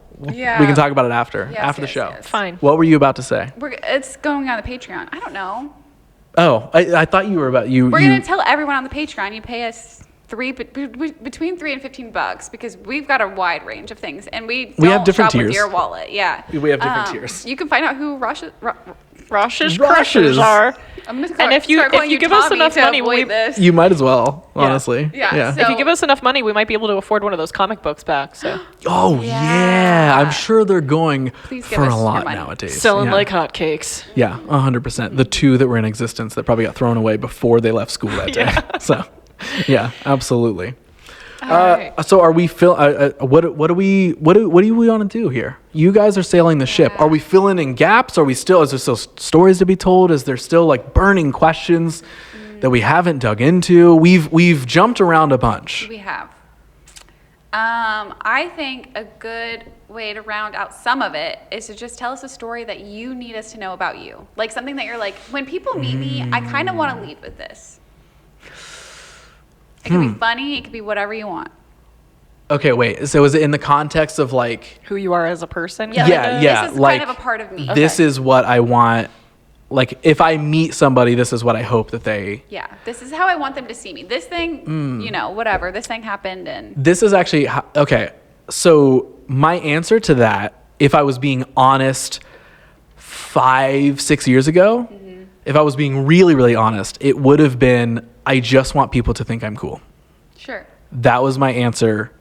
And almost my reason for doing anything for a while. I wanted to be really cool on Instagram and have the big following and follow all the trends and post the coolest stuff that I could. So hopefully people would like me or think that I'm cool, or like, I wanted people to be like, oh my God, you did photos for 1975. How did you do that? Yeah. And I like, yes, I wasn't like, oh yeah, I did. But secretly I was like, oh yeah, I did. What do you think? Like, but I also think because of who you are in that way of wanting people, you want people to ask how. Yeah, but it was more so from the like, I need other people's adulation. I need other people's validation. Yeah. That I think is what I sort of operated off of, but there was enough other like positive things operating around that wasn't like the lead thing, but it was like a big piece. Yeah. For years, I was just like, I just want people to think I'm cool. I want people to like me, blah, blah, blah. Now, I don't care about the cool thing. I don't care about the exterior validation sort of thing. So now I can sit and like, I understand why I do the things I do. And, you know, we've talked a lot about like, okay, yeah, I why are you like that? I think yeah. I get, I think I get why you are the way you are now. It's the all-in mentality. It's like, oh, if you're going to commit to something, you're going to commit to something, or you're going to give it a shot. And if it doesn't work, that's okay. You at least gave it a shot. Now I operate so much more off of just knowing, and this is going to sound super deep, or maybe it won't, I don't know. But like, I understand my purpose in everything that I do. I know why I do the things that I do. I know on a creative side, I love storytelling. Mm-hmm. I just love to tell stories. I think each of you have sat with me long enough at this point to know that like I will tell you an entire movie script top to bottom because I love explaining the story, yes. Right? That's why there's 97 podcasts. But I love storytelling, and I also just love connecting with and helping people. Like, I think I knew that for a long time. I knew, like, yes, I always wanted to be nice to people. I always wanted to help somebody. But I thought my only way of helping somebody was making something for them. Yeah. Rather than doing something with them, or not creating something for them, but actually doing something for them. Yeah. Sitting and having a real conversation with them. Sitting and like being like, okay, yeah, let me listen to what you have to say. And if you want advice or opinion or thoughts, I will be here to offer that. And it's not out of a place of, I know I have the answers, but I know the power that comes with just talking about things. So I know I want to be there for people in that way. Yes. You know, we have talked about, Leah and, you know, we have talked recently of like, oh yeah, if I knew I could commit to it, I would absolutely go to school to be a therapist. Like 100%, I would be willing. If there was one thing I would be willing to like, I wouldn't stop being creative, but if there was one thing I would like stack on top of that was like, this is going to shift a lot of your time and energy, it would be going to school to become a therapist and just being like, you know what? I've uncovered my purpose so deeply now that I can see that that's what it is. Yeah. Again, I love being creative. I will continuously make 100 different ideas at once. That's probably not going to stop. Because you like bringing people joy. I like doing that. And so it's like, I understand the avenues in which I do that now. But more than that, I understand how I can do it. I understand the power of like, oh, you know what? Yeah, you do that whole life podcast thing called What You Don't Hear where, oh yeah, you interview like people who do creative stuff, right? Not exactly. I'm kind of having recorded therapy sessions with these people. Mm-hmm. And I'm listening to their lives, and we're digging into things that they never talk about, that no one ever gets to hear.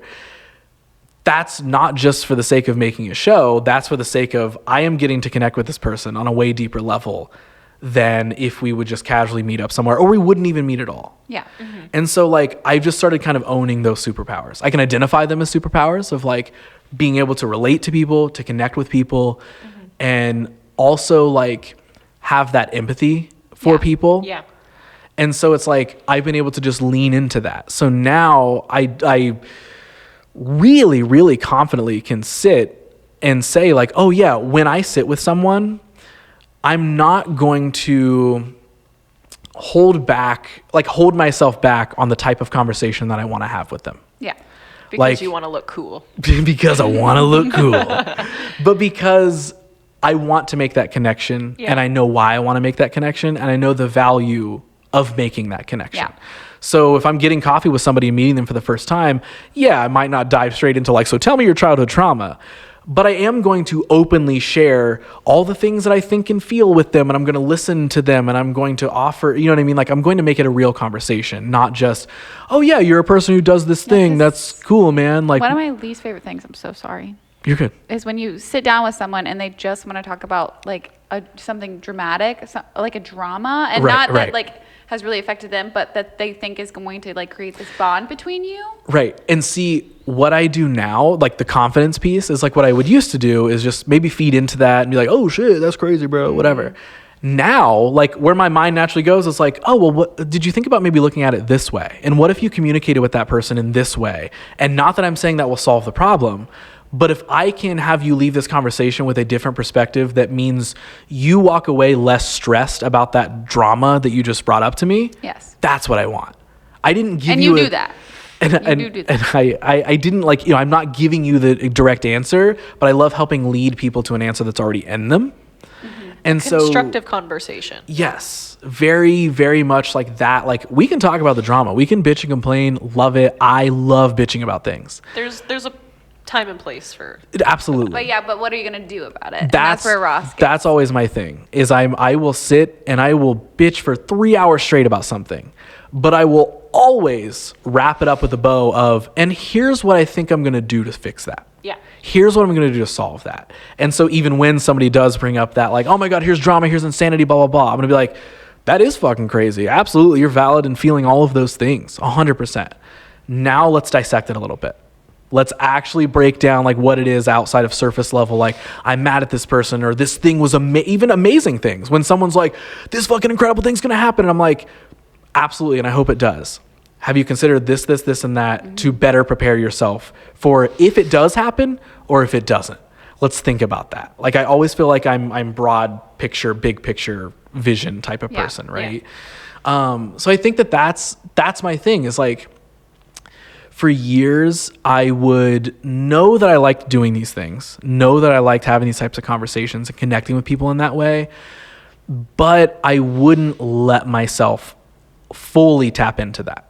I would always hold myself back because I was like, this is weird. I don't want to no. There's a big chunk of vulnerability that like most people will never meet in their lifetime that you are leading with. And I think for a while, and I don't mean this in a bad way, because it's people that I still like love to this day is close friends and all that sort of stuff. But like for a while, I was also surrounded by people who were permanently sarcastic, who were just like, hey, we don't take anything seriously, and if you kind of do, like, it's got to be like a real moment. Yeah. Other than that, what the fuck are you talking about, dude? Why are you telling me to chase my dreams? Fuck off. Yeah. And so I was like, oh, maybe I'm wrong for thinking this. But now I'm like, oh, no. I know there's nothing wrong with thinking that. And I'm, again, going to be very, very confident in the energy that I want to share with somebody. So like, I can sit here today, whether it's a client, whether it's a creative project, whether it's a friend, whether it's helping somebody with something, like helping myself with something, needing to talk something out loud, whatever it is, I am 100% like, oh no, I'm not going to hold that stuff back anymore. I am going to share my real feelings, actually be vulnerable, and not like halfway. I aspire to be like you. Wow. I love that. I love that. And you aspire to be like me. So. And I aspire to be like Leah. And Leah aspires to be like Brittani. Right. That's exactly it's just what a triangle. We all can look at each other and be like, I want more of that. That's what I want. That's, to officially answer your earlier question, that's what I want. When someone leaves a conversation with me, I want them to aspire to be like me. Because you're so cool. Because you're so cool. It all comes back to that. No, I really do. I just want people to, now I want people to leave spending time with me feeling any bit better than what they did before.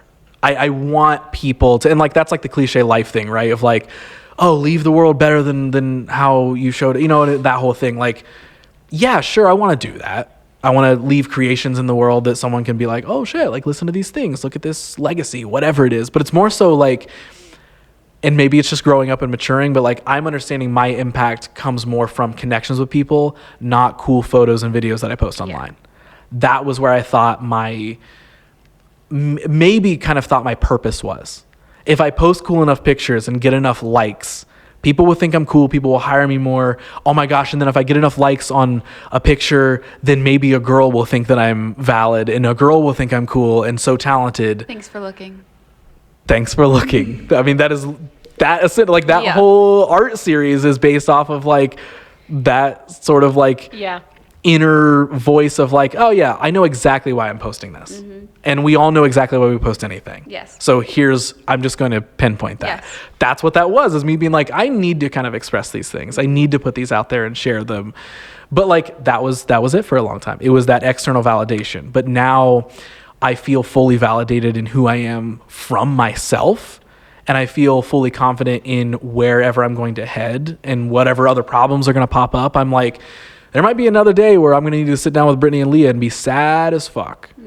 Yeah. But I'm also fully confident in the fact of like, I'm going to need that in that moment and I'm going to need that help.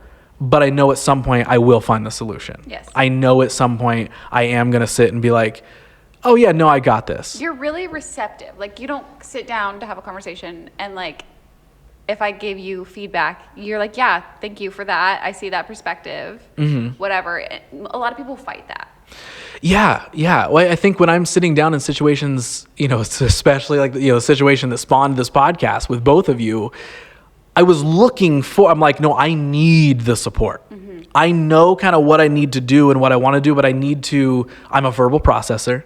So I need to share what is in my brain to hear someone else say, kind of just give the validation. Yeah. Of like, you're valid in feeling that way. And I understand why you see it that way. And I understand why you feel it that way. It's not just get over it. Yeah. It's not just a damn, that's crazy, bro. Yeah. It's, and it's also not, well, let me give you my advice for what I would do. Yeah. It was like, that was something that was in those situations or any situation with each of you. I know in the same way, just like you're saying with me, I know that that's the conversation that's going to be had. It's not going to be adding to the problem or the whatever, in the sense of like, yes, stoke the flame, make the flame bigger, make the fire bigger. But it's also not going to be, oh, I'll dump the water on it for you. It's, yeah, cool.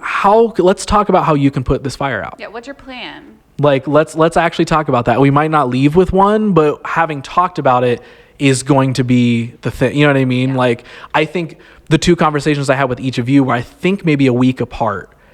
And it was like conversation with you that officially validated everything that I was feeling and going through. And literally the next day I woke up feeling like a new person. He literally texted me.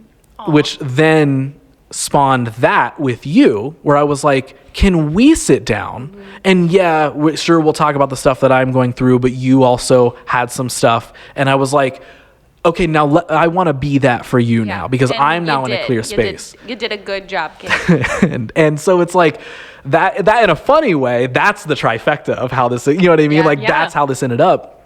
But again, it comes from that place of, yes, any of us at any point in time can have a deep conversation with nearly anybody. Yeah. Even the dumbest of person can have a good conversation with someone and be caring and be thoughtful and all that sort of stuff.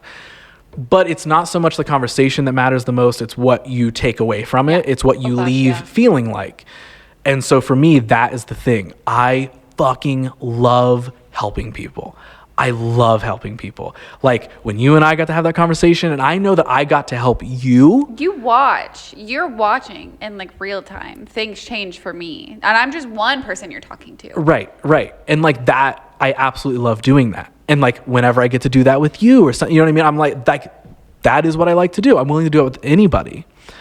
And yes, we can have good conversations with anybody, but I do think there's super a lot of value in understanding, why are we having this conversation? What are we? And like, not that it's always about an end goal of like, I'm going to leave this talk or I'm going to leave this meeting with something, but it's like, it's the feeling that I want people to leave with. I want more than anything, every single time that I interact with, like, this might sound over dramatic, like some movie speech or something, but like literally I have like decided, and I've been doing this for months now, since things changed months ago.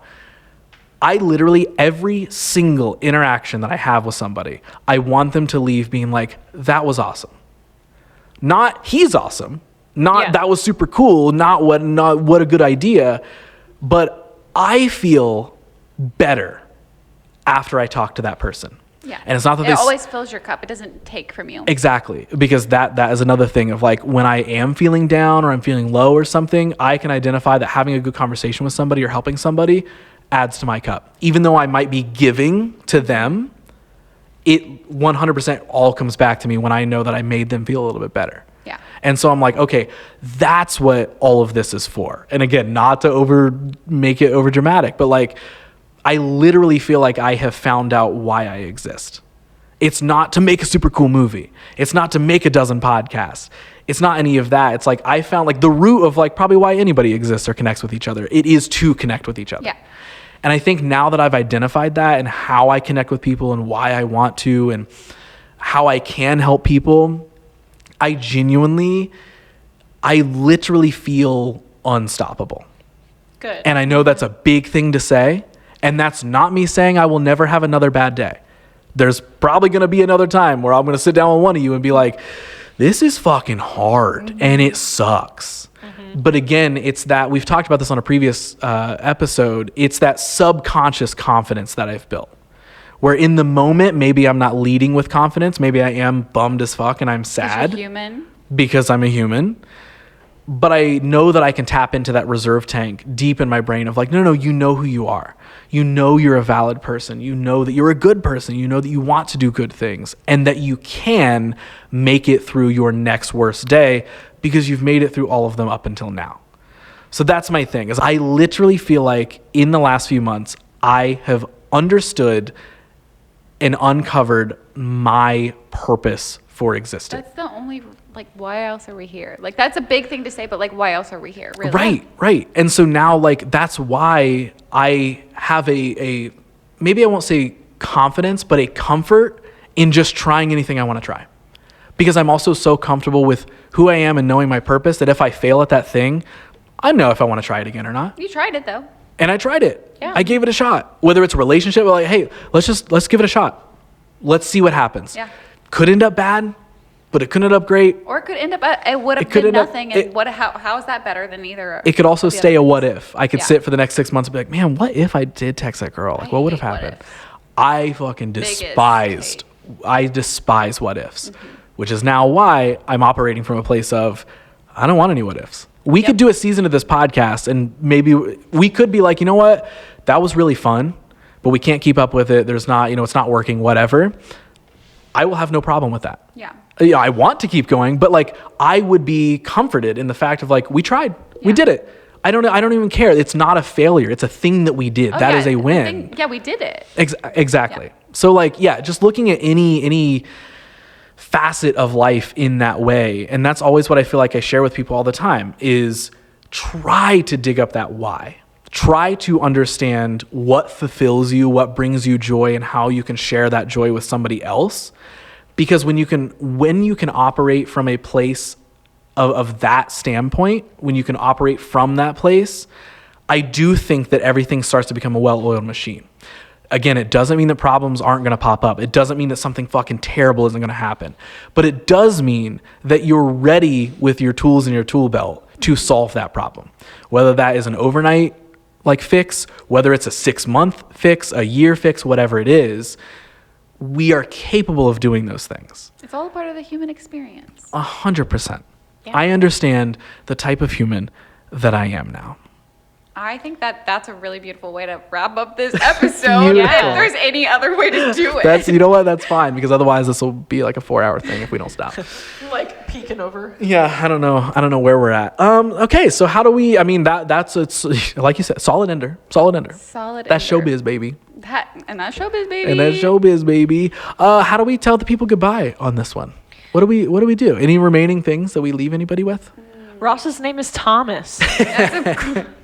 Starting there. More than anything, if you take away anything from this episode. I think that this is a good time to just plug that you are the type of person you are, and people can reach out to you if they want to dive into anything, and they'll have your support. Yeah, 1,000,000%. If there was ever a time for me to be like, hey, if you do find me at Ross Tyson around the internet, please message me. Dude, I'm about anything. Literally anything. Dude, anything. But from the hours of when to when, 1 a.m. to like probably 5 a.m.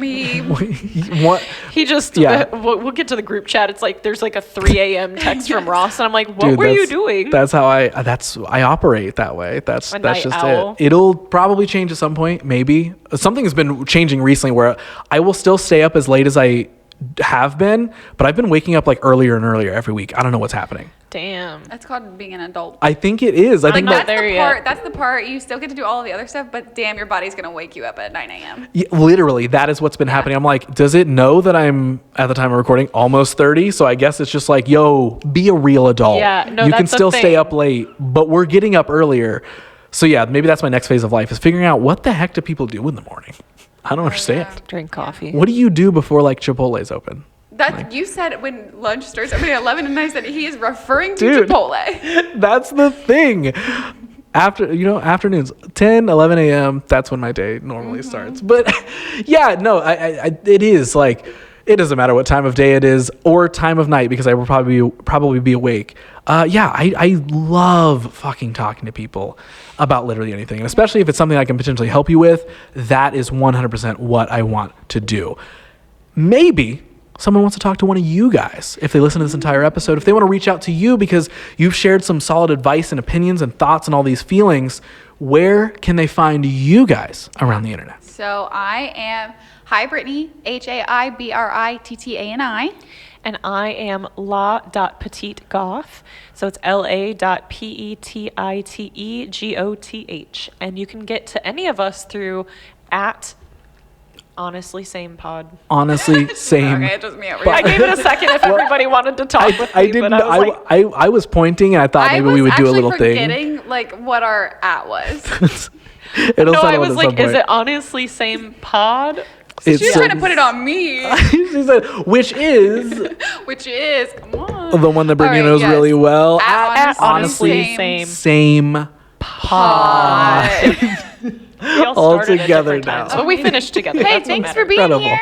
Thanks for hanging out and learning a little bit about Thomas here. Yeah, hope you learned something. And hey, guys, thanks for interviewing me Yeah, for a that was podcast fun. for a change. It's fun to be on the other side of it. You're Yeah. welcome. You're so welcome. Hey guys, thanks Don't for being here. mention it. Thanks for being here on our show.